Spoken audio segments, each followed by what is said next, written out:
Hello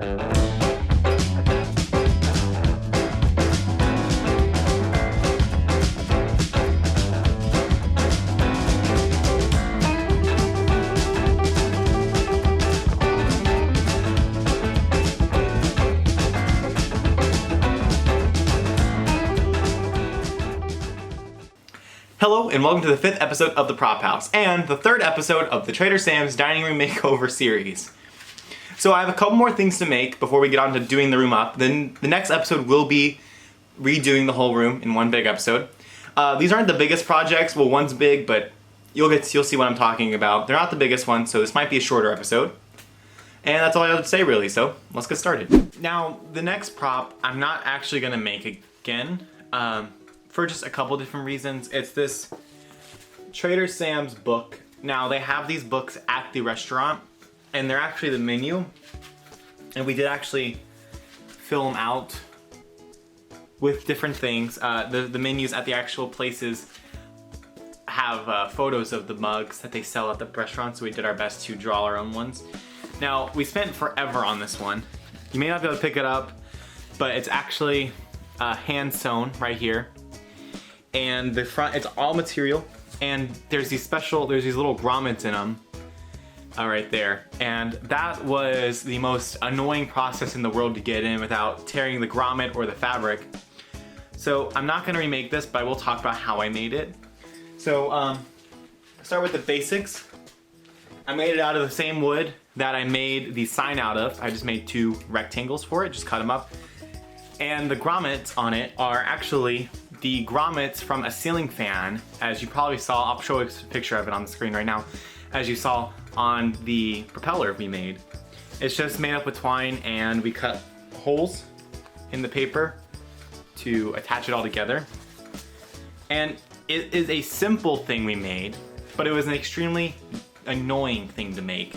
It took a while, and I'm really happy with how this one came out. It came out really nicely. And it's just gonna take so long to try to get another one of it. I don't have any fabric for it. And with how much fabric can be sometimes, I didn't want to waste a bunch of money making a direct copy of one of these when we have one, and it was kind of annoying to make, and I can just kind of explain it. Now it's really simple to put it together actually. It was simple but annoying. The outside is just a canvas material we have. The inside is just a brown felt. We started off by pulling the corners and gluing them down, and then putting the felt with a bit of glue on it and hand sewing around the edge. The grommets were put in using a screwdriver. We first drilled holes in the places and then used a screwdriver to wedge them in, tied around the string, tied the strings around the pages on the inside, but then simply make your menu on the inside. And we used the back as a happy birthday or happy Father's Day card. So the booklet turned into a nice gift, and it was a nice keepsake card with, a bit more flash and style to it. Now the first project today that we're actually working on and making ourselves is a spear for the room. Now this is just made out of some wood and some random branch I had laying around and some knickknacks that I used. And it's pretty simple, so let's see how it goes. And then after I cut it out, I just cleaned it up with the rotary tool. So when it came time to paint it, I was kind of wanting like a rock look, like I did try to do with the fire pit. So I tried to do the same thing, but this time I just did a black coat, and then I dabbed on some metallic after the fact. So then I removed the wood chunks out of the way so I could have a nice area to attach the spearhead. So next I was adding some details onto the spear. So I wrapped some twine around it, and then I run an extra bit of twine from the area that I wrapped, and I started just putting random stuff on it.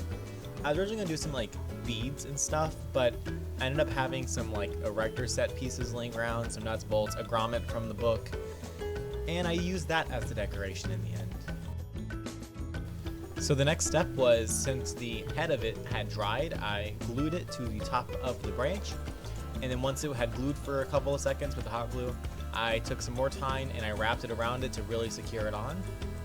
And then I left a little bit of twine dangling out the side of it from that bit so I could add a little more decoration onto the spear.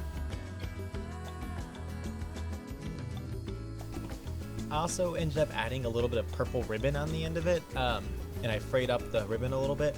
I'm not sure if I actually like this or not. I think it might be just a bit too bold of a color in the mix, so I might end up taking it off, I'm not sure. And here's some footage of just the sphere to give you an idea of how it came out in the end.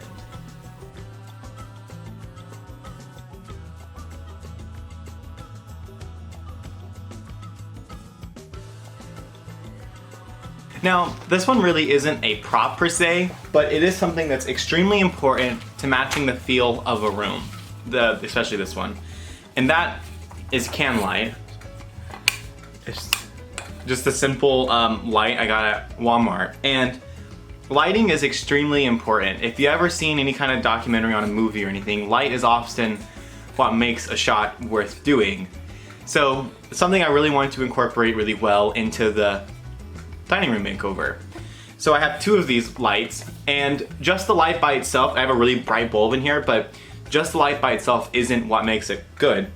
I have these plastic sheets that they are like pencil cases, and we got them on sale a while back. And the thing is if you put this over said light, it now has a red tint to it. It's kind of hard to see on the camera, but it looks really good in person. You'll see it better in some photos I'm gonna show you right now of before and afters of just different walls in our house where I just use different color tints on them. So that is one of my props for this week, but it's not exactly a prop, it's more of just an ambient design to the room. Something I do a lot on my projects is I reuse a ton, just because it's cheaper, and often I make stuff that's supposed to look worse because it's easier to making something to look new. Now, something I've kept that was gonna be gotten rid of was my parents' old lamps. They're the heavy, like kind of metal lamps with this design around the edge. And often the best things you find are the things you're getting rid of, if that makes any sense at all. Because I've used these with multiple different things. I was gonna set up a Twilight Zone themed Halloween one year, and I was gonna use it for these, but that ended up falling through for different reasons. But it's another form of light in the room, and light is so important, as I'm trying to say or trying to get across, and having a lamp that fits the room makes a huge difference. So I'm pretty happy with how all this turned out. I know this is a much shorter episode than the other ones, and I'm pretty sure I haven't edited yet, but you know what I'm talking about. I'm sorry about that. I wanted it to be longer. I wanted to do the full book again, but money and patience were running low on that one. So I just decided to do that silly reenactment you saw. Thanks for sticking through it. The next episode should hopefully be out really soon, unless I'm wrong, we'll see. Where I put it all together and you get to see how the room comes together in the end. Because I have quite a few things that I just have saved just laying around for this exact task. And you'll see kind of how I start to stitch the whole room together. Well, thanks for watching.